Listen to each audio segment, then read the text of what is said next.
Breaking news Hyderabad Begumpet axis bank లో భారీ మోసం వెలుగు చూసింది. ఎన్ఆర్ఐ పరితోష్ ఖాతా నుంచి సుమారు 6,50,00,000 కాజేసిన బ్యాంక్ మేనేజర్ వెంకటరమణను పంజాగుట్ట పోలీసులు అరెస్టు చేశారు. బాధితుడికి తెలియకుండానే 42 చెక్కులపై సంతకాలు ఫోర్జరీ చేసి ఇతర సిబ్బంది సహకారంతో ఈ దోపిడీకి పాల్పడ్డారు. నవంబర్ 2024లో జరిగిన ఈ ఘటన ఆలస్యంగా బయటపడటంతో బ్యాంకింగ్ వర్గాల్లో కలకలం రేగుతుంది. పోలీసులు దర్యాప్తును ముమ్మరం చేశారు. మరింత సమాచారం మా ప్రతినిధి సాగర్ లైవ్ లో అందిస్తారు. సాగర్, ఏదైతే బ్యాంకు యజమాని ఇలాగ ఒక ఎన్ఆర్ఐ అకౌంట్ నుంచి కూడా పలుసార్లు అయితే డబ్బులు డ్రా చేసినట్టు తెలుస్తుంది. ఏకంగా కోట్లలోనే అమౌంట్ మొత్తం కూడా కాజేశారు. దీని వెనకాల ఎవరెవరున్నారు, అప్డేట్స్ ఏంటి? జనరల్గా ప్రజలు మీరు మేమే కావచ్చు, మన ఇంట్లో డబ్బులు ఉంటే బ్యాంకులో సెక్యూరిటీ ఉంటుంది, బ్యాంకులో భద్రత ఉందని మనం బ్యాంకులో డిపాజిట్ చేస్తాం. కానీ ఇక్కడ బ్యాంకు ఉద్యోగులే, బ్యాంకు మేనేజర్లే దొంగలుగా మారుతున్నటువంటి పరిస్థితి. ఒక ఎన్ఆర్ఐ అకౌంట్ నుంచి ఏకంగా కోట్లాది రూపాయలు కాజేసిన ఉదంతం ఆలస్యంగా వెలుగులోకి వచ్చింది. బాధితుడు ఫిర్యాదు చేసి 2 సంవత్సరాలు గడిచిన అనంతరం కూడా ఈ కేసు వెలుగులోకి రావడం, ఓ బ్యాంకు మేనేజర్ని అరెస్ట్ చేయడం ఒక సంచలనంగా మారుతున్నటువంటి పరిస్థితి.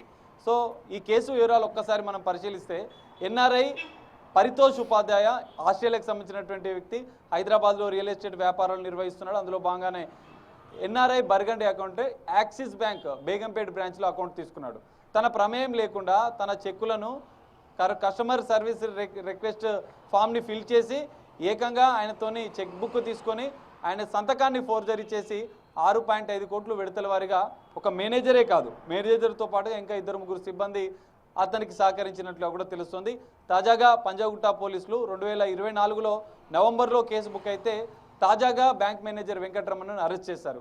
అరెస్ట్ చేయడంతో ఈ అంశం అనేది సంచలనంగా మారుతున్నటువంటి పరిస్థితి. వెంకటరమణతో పాటుగా మరో కొంతమంది 4 సిబ్బంది పాత్ర ఉన్నట్లు కూడా తెలుస్తుంది.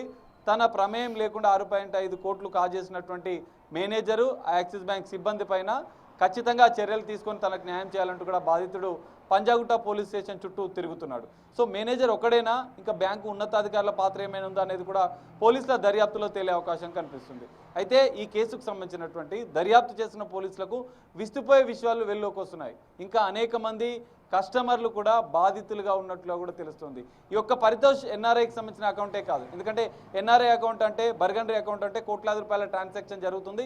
ఒకవేళ అందులో నుంచి తీసినా కూడా వాళ్ళకి తెలియదన్న భావనతోనే తన అకౌంట్ల నుంచి, కస్టమర్ల అకౌంట్ల నుంచి కోట్లాది రూపాయలు కాజేసి తమ సొంతంగా వాడుకుంటున్నటువంటి పరిస్థితి. ఈ కేసులో ఇదే ఉదంతం వెలుగులోకి వచ్చింది. పోలీసుల దర్యాప్తు చేస్తున్నారు. ఒక్క మేనేజర్ వెంకటరమణ, మనం చూస్తున్నటువంటి ఎఫ్ఐఆర్ 2024లో నమోదైంది. ఇక్కడ ఫోటో కనిపిస్తున్నటువంటి మేనేజరే ఈ మోసానికి తెరలేపాడు. తనతో బేరసారాలు ఆడాడు, కస్టమర్లను కన్విన్స్ చేసే ప్రయత్నం చేస్తున్నాడు. కానీ ఎట్టకేలకు పోలీసులు ఈ బ్యాంకు దొంగని కటకటాల వెనక్కు నెట్టారు. ఇంకా ఈ కేసులో ఎవరెవరి ప్రమేయం ఉందనేది పోలీసుల దర్యాప్తులో తేలాల్సింది. మిగతా బ్యాంకు ఉన్నతాధికారుల పాత్ర ఉంటే కూడా చర్యలు తీసుకుంటామంటున్నారు. మరి పోలీసుల దర్యాప్తులో ఇంకెంతమంది బాధితులు ఉన్నా అనేది కూడా వెలుగులోకి వచ్చే అవకాశాలు కూడా కనిపిస్తున్నాయి. Right Sagar, thank you.